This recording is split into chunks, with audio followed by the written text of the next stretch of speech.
সম্মানিত দর্শকবিন্দু আসসালামু আলাইকুম। আবারও একটি নতুন সেটআপ নিয়ে আপনাদের সামনে হাজির হলাম। তো আপনারা দেখতে পাচ্ছেন সামনে একটি প্যানেল স্ট্রাকচার। তো এই স্ট্রাকচারটা আমরা বসাবো সিমেন্টের টিনের উপরে, সেই জন্য টিনটা ফুটা করে সুন্দর করে আমরা স্ট্রাকচারটা বসাই দিব। তো আপনারা যারা এই ধরনের সোলার সিস্টেম নিতে চান তারা আমাদের এই কমেন্ট বক্সে আপনারা কমেন্ট করে জানাবেন। তো এই সিস্টেমটার আজকে দেখাবো আপনাদের, যে আপনারা এই ধরনের সিস্টেমগুলো অনেকে নিছেন অথবা অনেকে নিতে চাচ্ছেন, আমরাও এই ধরনের সিস্টেমগুলো স্থাপন করে দিচ্ছি। তো আসলে এই ধরনের সিস্টেমগুলোতে কতটুকু বিল সাশ্রয়ী হয় আপনাদের, এবং এই ধরনের যে ইনভার্টারগুলো ব্যবহার করা হয় এই ইনভার্টারগুলোর পাওয়ার লস কতটুকু সেটা আজকে জানাবো এই ভিডিওর মাধ্যমে। তো আমরা এখানে দিচ্ছি এভার এক্সিট ব্র্যান্ডের 165 ওয়াট করে 4টি প্যানেল। এগুলো হচ্ছে মনো সাইক্লোন স্টেন প্যানেল এবং এর ভিতরে সেলফগুলো হচ্ছে এন টাইপ সেমিকন্ডাক্টরের মনো সাইক্লোন স্টেন সেলফ। তো এই প্যানেলগুলো অনেক একটু ভালো প্যানেল। এই প্যানেলগুলো এন টাইপ হওয়ার কারণে এই প্যানেলের সেলগুলোর লং লাস্টিংয়ের এর লং লাইফটা একটু বেশি। তো প্যানেলগুলো আমরা ছাদের উপরে উঠাই নিয়ে দিচ্ছি, এগুলো স্থাপন করব এখানে। তো আজকে যে আমরা এই ধরনের সিস্টেমটা ব্যবহার করতেছি, তো এই সিস্টেমগুলোর মধ্যে যে আমরা ইনভার্টারটা ব্যবহার করি, যে পিসিইউটা ব্যবহার করি, এই পিসিইউগুলা হচ্ছে পিডাব্লিউএম চার্জ কন্ট্রোলারের। তো প্যানেলের সম্বন্ধে আগে আপনাদের কিছু বলি আমি। এই প্যানেলটার যে ভিতরে যে আউটপুটে যে ওয়ারিংয়ের তারগুলো ব্যবহার করা হয়েছে এই পুরোটাই কপারের। আমি বিভিন্ন প্যানেলের দেখেছি যে এটা থাকে হলো আপনার অ্যালুমিনিয়াম, যেটা 2 থেকে 3 বছরের ভিতরে ওটা পাউডারের মতো হয়ে যায়, কিন্তু এই প্যানেলের এটা হবে না। এই প্যানেলটা অনেক একটি ভালো একটি প্যানেল। তো এই যে এই সিস্টেমগুলোর যে ইনভার্টারটার কথা বলি, সেই ইনভার্টারটা হলো আমাদের পিডাব্লিউএম চার্জ কন্ট্রোলার হওয়ার কারণে এই সিস্টেমগুলোর ইনভার্টারগুলোর একটু পাওয়ার লস থাকে। যদি এটা এমপিপিটি হতো সেক্ষেত্রে এর পাওয়ার লসটা থাকতো না। তো এখানে আমরা সুন্দরভাবে কানেকশনটা করে নিতেছি, প্যানেলগুলো সেট আপ করা হয়ে গেছে, আমাদের প্যানেলের কানেকশনটা দিছি। এই কানেকশনটাও কিন্তু আপনাদের অনেক ভালোভাবে দিতে হবে, এখানে কোনো লুজ কানেকশন রাখা যাবে না। তো আমাদের অবশেষে প্যানেলগুলো স্থাপন করা হয়ে গেছে। এখানে টোটাল প্যানেল হচ্ছে আমাদের 165 ওয়াট করে 4টা, এবং ছোট একটি প্যানেল রয়েছে, এটাও এভার এক্সিটের, এটা আছে পলিসাইক্লোস্টেন প্যানেল, এটা আছে 30 ওয়াট একটা প্যানেল। তো আপনাদের যেটা আমি বলতে চাচ্ছি, যে আপনাদের আমি দেখাবো যে আজকের যে ভিডিওটা বানিয়েছি আমি, এটার মূল লক্ষ্যটাই হচ্ছে বিদ্যুৎ বিল কতটুকু সাশ্রয় হয়। আপনারা ভিডিওটা পুরোটাই দেখবেন। তো আমরা এখানে যে ইনভার্টারটা দিয়েছি সেটা আছে লুমিনাস ব্র্যান্ডের 1450, লুমিনাস এনএক্সজি 1450। এই মেশিনটার পিছনের পার্টটা দেখতে পাচ্ছেন, এখানে একটা এসি লাইনের একটি ইনপুট সার্কিট ব্রেকার, এটা আছে আউটপুট, এবং যে কানেক্টরগুলো দেখতে পাচ্ছেন 3টা এখানে হচ্ছে এটা প্যানেলের পজিটিভ এবং নেগেটিভ। তো আমরা এখানে প্যানেলের কানেকশনটা দিয়ে দিচ্ছি, প্যানেলের ওয়ারিংয়ের যে তারটা আছে তারটা আমরা পিছনে লাগাই দিতেছি। তো এই মেশিনটা কিন্তু অনেকটা ভালো একটা মেশিন, এটা কিন্তু সোলার পিসিইউ। আগে আপনার ব্যাটারিটাকে চার্জ করে নিবে, তারপর পুরোটাই আপনার গ্রিডে যোগ করে দিবে। তো আমরা দেখব এখন যে এই মেশিনে একটা সুবিধা আছে, এই মেশিনটা একটি ডিজিটাল ডিসপ্লে মেশিন আছে এই মেশিনটায়। তো আপনারা দেখেন এই ডিসপ্লের মাধ্যমে কি কি আমাদের আসতেছে। এখানে এখানে ব্যাটারি ভোল্টেজ আছে 12.5, সোলার কিন্তু আমাদের 1 হয়ে গেছে, এম্পিয়ার আসতেছে 26, আর পিভি পাওয়ার আসতেছে আমাদের 328। এখানে সবগুলো সিস্টেম দেখাবে আপনার। আর এই মেশিনে একটা কথা বলে রাখি আপনাদের, এখানে কিন্তু পাওয়ার সেভিং অফ। এই মেশিনটায় যদি আপনার পাওয়ার সেভিং যদি অফ থাকে তাহলে আপনার কিন্তু গ্রিডে এর লাইন যোগ হবে না। এই যে এম্পিয়ারটা দেখাচ্ছে, এই এম্পিয়ারটা দিয়ে পুরোটাই কিন্তু আপনার ব্যাটারি চার্জ করতেছে। ব্যাটারি চার্জ যখন হয়ে যাবে তখন কিন্তু আপনার পাওয়ার সেভিং অন হয়ে যাবে। পাওয়ার সেভিং অন না হওয়া পর্যন্ত কিন্তু আপনাদের কোনো গ্রিডে যোগ হবে না। তো আমার প্যানেল থেকে যে 26 এম্পিয়ারটা দেখলাম, তো এটা আমি ডাইরেক্ট মিটার দিয়ে প্যানেলের তারে দেখব আগে এটা আসলে কতটুকু এম্পিয়ারটা আসতেছে। তো আপনারা দেখেন, তো এখানে আমার 26.3, তা আসলে প্যানেল থেকে যেটা আসতেছে মেশিনও সেটা দেখাচ্ছে। এখন দেখবো আমাদের পিভি পাওয়ার। দেখেন আমাদের পাওয়ার সেভিং কিন্তু 1 হয়ে গেছে, পাওয়ার সেভিং আমাদের অন হয়ে গেছে। এখানে আমাদের 66% লোড চলতেছে এখন। ব্যাটারি ভোল্টে 13 উঠে গেছে। প্যানেল এম্পিয়ার কিন্তু আমাদের 26.9 মানে 27। তো আমাদের পাওয়ার সেভিং যখন অন হবে তখন কিন্তু গ্রিডে যোগ হবে। তো এখানে আপনাদের একটা জিনিস আমি চেক করে দেখাবো, আপনারা ভিডিওটা সুন্দর করে দেখেন। আমার কিন্তু এটা কম্বাইন্ড বক্স, যেটা থেকে আমি আইপিএসের ইনপুট লাইন নিয়েছি। তো ইনপুটের সুইচ কিন্তু দেওয়া আছে কিন্তু এখানে। তো এখানে আপনাদের আমি চেক করে দেখাবো, আপনারা ধৈর্য সহকারে পুরো ভিডিওটা দেখবেন। এখানে দেখেন আমাদের কারেন্টের লাইনগুলো দেওয়া আছে। এই টেস্টারে দেখেন, লক্ষ্য করেন, লাল বাতিটা জ্বলতেছে। এই ছেড়ে দিলাম, আবার ধরলাম, জ্বলতেছে। ছেড়ে দিলাম, আবার ধরলাম, এই বাতিটা কিন্তু জ্বলতেছে। তার মানে আমার কারেন্টের লাইনও আছে এবং প্যানেলের লাইনও দেওয়া আছে। তা আবার আমি কারেন্টের লাইনটা লাগাই দেবো। দেওয়ার পর আপনাদের আমি আউটপুট লাইনে মিটার দিয়ে দেখাবো যে লোড কতটুকু চলতেছে, এই লোডটা কতটুকু বিদ্যুৎ সাশ্রয়ী করে। আপনারা ভালোভাবে দেখেন, আবার মেশিনের দিকে আপনারা লক্ষ্য করেন। মাঝে মাঝে ভিডিওটা জুম হওয়ার কারণে সমস্যা হয়ে গেছে। পিবি পাওয়ার আমাদের 336। আপনারা অ্যাম্পিয়ারটা ফলো করেন। এই যে পাওয়ার সেভিং কিন্তু আমার 1 আছে, এখানে পাওয়ার সেভিং 1 আছে। প্যানেল থেকে অ্যাম্পিয়ার পাচ্ছি হলো 26.4। তো এখন আমি মূল কাজ যেটা, সেটাই আপনাদের আমি দেখাবো। আপনারা সুন্দর করে দেখেন। আমি প্যানেলের মিটারের আমার এসি যেটা আবার আমি দেখাবো প্যানেলের যে অ্যাম্পিয়ারটা কত আসতেছে। 23.9, 24। এগুলো রোদের আলো কম, সেক্ষেত্রে অ্যাম্পিয়ারটা কম আসতেছে। তো এখানে দেখেন আমার কিন্তু কারেন্টের সুইচ দেওয়া আছে, কারেন্টও আছে। আবার আপনাদের আমি দেখাচ্ছি, এটাই কিন্তু ওয়ারিংয়ের তার। আউটপুটের এই হলুদ তারটা, এটা দেখেন ভিতরে গেছে। এবং আপনার এখানে যে আইপিএসের পজিটিভ এবং নেগেটিভ মানে ফেজ নিউট্রাল তারটা, যেটা আপনার আমাদের ইনভার্টারের ইনপুট লাইন। তো আমি এখন মিটারের এসি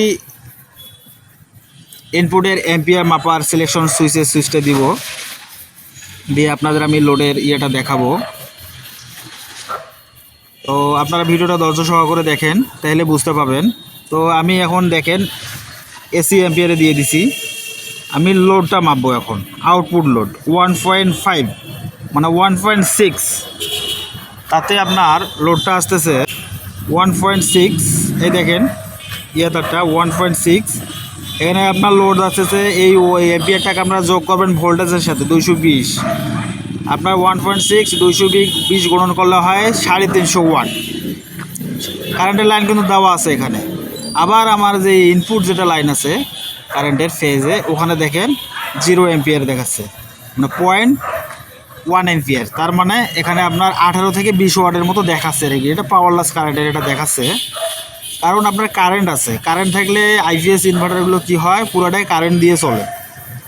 আর এখানে সোলার থাকার কারণে আপনার কারেন্টের লাইনটা পুরোটাই অফ করে দিয়েছে, মেশিন অটো কাট করে দিয়েছে। দেওয়ার পর পুরো সোলার দিয়ে চলতেছে, বুঝতে পারলেন? ওখানে 0। আবার আপনি দেখেন লোডে 1.6, তার মানে 300 প্রায় 352 ওয়াট লোড হচ্ছে। আর আপনার ওই সিস্টেমে সুইচ কিন্তু আপনার অন করাই আছে এখানে। তো আপনারা দেখলেন।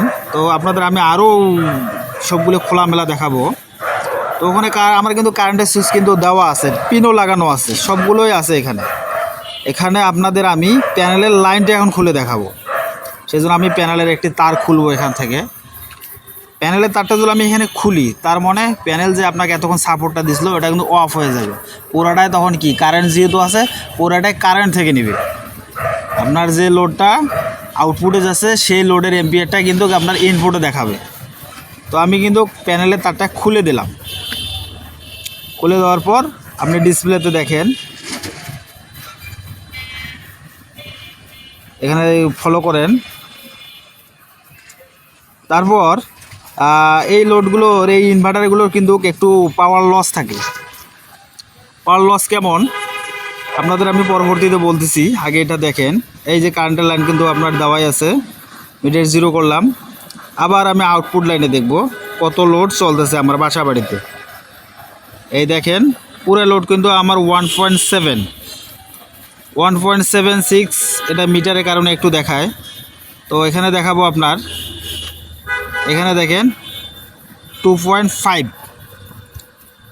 যেহেতু আমি সোলারটা অফ করে দিলাম, এখানে সোলারটা অফ করে দেওয়ার কারণে এখানে পুরোটাই আপনার গ্রেড থেকে নিচ্ছে। এখানে লোডে দেখালো 1.7, কিন্তু এখানে আপনার ওই ইনপুটে আবার 1.5 কেন? এই এক্সট্রাটা ব্যাটারি চার্জ করতেছে। যখন কারেন্ট অফ ছিল সোলার প্লাস ব্যাটারি দুটাই কিন্তু আপনাকে সাপোর্ট দিছিল। তো কারেন্ট যেহেতু সোলার নাই, কারেন্ট আসার সঙ্গে সঙ্গে ব্যাটারিটাও চার্জ শুরু হয়ে গেছে। এই কারণে আপনার ইনপুট লাইনে একটু বেশি দিয়েছে। এখানে আবার আমি প্যানেলের সংযোগটা দিয়ে দিচ্ছি, দেখেন একটু মনোযোগ সহকারে দেখেন, তাহলে বুঝতে পারবেন। আমার কারেন্টের সুইচ দেওয়া আছে এবং আমি আবার প্যানেল খুলে আবার প্যানেলের লাইনটা আমি লাগাই দিচ্ছি। দেখেন দেখানোর পর মেশিনের মুভমেন্টটা আপনাদের দেখাবো। আমি কিন্তু লাইনটা কিন্তু দিয়ে দিলাম প্যানেলের কানেকশন দেওয়ার পর আপনি সামনে দেখেন পাওয়ার সেভিংটা দেখবেন, লক্ষ্য করবেন। একটু ওয়েট করেন, জিনিসটা পরিষ্কার হবে। তো আমার পাওয়ার সেভিং লক্ষ্য করেন, ব্যাটারি কিন্তু 13.80 মানে 13.8। আমার এম্পিয়ার আসতেছে সোলার 1 থেকে এম্পিয়ার 25, পিভি পাওয়ার 352। পাওয়ার সেভিং কিন্তু আমার অফ, আমার কিন্তু পাওয়ার সেভিং অফ, মানে সোলার যেহেতু এম্পিয়ার নিছে ওই এম্পিয়ারটা পুরোটা ব্যাটারি চার্জ করতেছে। এখন কিন্তু কারেন্ট থেকে কোনো কিন্তু ব্যাটারিতে কিন্তু চার্জ আসতেছে না, গ্রিড থেকে কোনো চার্জ হবে না আপনার ব্যাটারি, যেহেতু প্যানেলের ইয়াটা আগে পাইছে। তো এখানে আবার আমি আপনাদের লোডে দেখাবো। এখানে দেখেন ইনপুট লোড, যেটা মেশিনের ইনপুটে 1.8 মানে 1.7, লোডেও সেম এম্পিয়ার দেখাবে, দেখেন এটা 1.6 মানে সেম এম্পিয়ার। কিন্তু আপনি ভাববেন আগে যে আপনার 2.5 দেখালো, ওই 2.5 এক্সট্রাটা দেখাচ্ছিল ব্যাটারি চার্জিংয়ের কারণে। এখন প্যানেলের লাইন দেওয়ার কারণে ব্যাটারি চার্জটা আর মেশিন থেকে নিচ্ছে না, পুরোটা সোলার থেকে চার্জ করতেছে। যখন আমার আবার পাওয়ার সেভিংটা অন হয়ে যাবে তখন অটোমেটিক কিন্তু সোলারে কনভার্ট হয়ে যাবে। সোলার যতটুকু দিতে পারবে, না বলে ওটা ব্যাটারির সাহায্য নেয় না, তারপরও নিবে, সমস্যা নাই, নেক। এখন আমি আপনাদের দেখাবো পাওয়ার সেভিং এতক্ষণে আপনার অন হয়ে গেছে। আপনি দেখেন, এই দেখেন আমার লোড চলতেছিল 1.6, তার মানে আমার 352 ওয়াটের মতো লোড চলতেছে। এবং আমি ইনপুট লাইনটাতে দেখলাম, যেহেতু আমার কারেন্টের লাইন দেওয়া আছে, এখানে 0.1, মাঝে মাঝে 0.2। এটা কিন্তু পাওয়ার লস এটা দেখাবে, এটা মিটারের কারণে, ক্লাব মিটারের কারণে অনেক সময় দেখায় এটা। তো আপনারা দেখলেন যে আমার যেহেতু আইপিএস, তো যারা আপনারা ব্যবহার করেন তারা জানেন, যখন কারেন্ট থেকে কারেন্ট দিয়ে চলে, কারেন্ট গেলে ব্যাটারি ব্যাকআপ, কিন্তু এখানে কারেন্ট আছে, কিন্তু আমার সোলার প্যানেল দিয়ে সব লোডগুলো এখানে চলতেছে। তো আপনাদের আমি বলতে চাই যে আপনাদের এই ধরনের বাসা বাড়িতে যারা আপনারা এই ধরনের সিস্টেম লাগাবেন, আপনার বাসার লোড কতটুকু, তার চেয়ে কিন্তু প্যানেলের পরিমাণটা আপনার অবশ্যই বেশি দিতে হবে। প্যানেলের লোড আপনার 300, আপনি দিচ্ছেন 200 ওয়াট প্যানেল, হবে না। তো ওদিকের শেষ। এখন আমি বাড়ি যে মিটার, যে আসলে ওখানে তো দেখাচ্ছে এই অবস্থা, এখন মিটারে আমি দেখব। মিটারে যে আমি এম্পিয়ারগুলো দেখাবো আপনার, ওই মিটারের লাইন এম্পিয়ারে কিন্তু 0.1, এই আর কি, এর লস হবে এটা। আর আপনার নিউট্রালে যা ফেজে একই অবস্থা, নিউট্রাল। আপনার কারেন্টের মিটারে কিন্তু আপনার যে প্রথম চেকপোর্ট যেখানে বিল আসবে সেখানে কিন্তু কোনো এম্পিয়ার নিচ্ছে না। তো আপনার বাসা বাড়িতে দেখাবো কী চলতেছে, কিন্তু চলতেছে বিধায় তো লোড তো নিবেই। এই দেখেন আপনার এখানে সার্কিট ব্রেকার আছে, সার্কিট ব্রেকার কিন্তু অন করে দেওয়া আছে, এটা উপরের দিকে ভাষা মানে অন করা। তো আপনি বাসা বাড়িতে, আমরা বাড়ির ভিতরে ঢুকতেছি, দেখেন এখানে আপনার বাইরে বারান্দায় একটা লাইট জ্বলতেছে। আপনার ভিতরেটায় দেখাবো। তো এই ফ্যান লাইটগুলো কিন্তু আইপিএস দিয়ে কানেকশন করা, আর বাকি ফ্রিজ বলেন, মাইক্রো ওভেন বলেন, এগুলো কিন্তু কানেকশন করা নাই। সেক্ষেত্রে আমি ফ্রিজের লাইনগুলো কিন্তু খুলে রেখে দিয়েছি। এই দেখেন পয়েন্ট থেকে ফ্রিজের লাইন খুলে দিছি, রাইস কুকার, ইন্ডাকশন, যত ভারী লোড আছে সব পয়েন্ট একদম খুলে দিছি, শুধু আইপিএসটাই চলবে। আর দেখবো কারেন্টের লাইন দেওয়া থাকার পরেও মিটারে বিল আসে কিনা। আপনারা দেখতে পারলেন মিটারে কোনো বিল শো করতেছে না, তার মানে পুরোটাই সোলার দিয়ে চলতেছে। এই ফ্রিজ লাইটগুলো খুলে দেওয়ার কারণ হচ্ছে যদি অবশ্যই তো ফ্রিজ চলে তো বিল আসবে, এই কারণে আমি ফ্রিজের লাইনগুলো খুলে রেখে দিছি। তো আবার আমি যেখানে জিনিসটা স্থাপন করেছি সেখানে আবার আপনাদের আমি নিয়ে যাচ্ছি, আপনারা ওখানে গেলে বুঝতে পারবেন। আপনাদের একটু মাথায় রাখতে হবে এই ধরনের ইনভার্টার এগুলোর একটু পাওয়ার লস আছে, এটা আপনাদের ভেবে রাখতে হবে। ছোটো সিস্টেম যেহেতু পিডব্লিউএম চার্জ কন্ট্রোলার, এই ধরনের সিস্টেমগুলো একটু পাওয়ার লস হয়। পাওয়ার লসটা কীভাবে আপনাকে বলি আমি। প্যানেলে যে এম্পিয়ারটা আসে, তো এখানে দেখতে পাচ্ছেন আমাদের প্যানেল থেকে এখন আসতে হলো 17 এম্পিয়ার।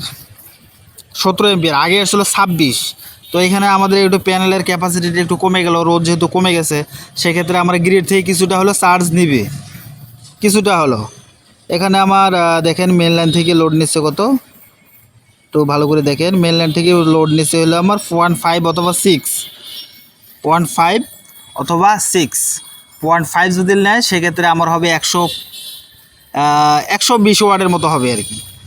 আর আমার লোডে কিন্তু ঠিকই কিন্তু আপনার এই আগের লোডে চলতেছে 155, মানে 300 350 ওয়াট লোড চলতেছে। তো আমি আপনাদের বলতে চাই যারা এই ধরনের সিস্টেম করবেন তারা অবশ্যই এই ধরনের সিস্টেমে করার আগে আপনার বাসাবাড়ি যত লোড আছে, ধরেন আপনার বাসাবাড়িতে 300 ওয়াট লোড চলে লাইট ফ্যান মিলে, কিন্তু আপনার প্যানেল এখানে বেশি দিতে হবে, প্যানেল 500 দিতে হবে, কারণ 500 থেকে আপনি 300 ওয়াট পাবেন।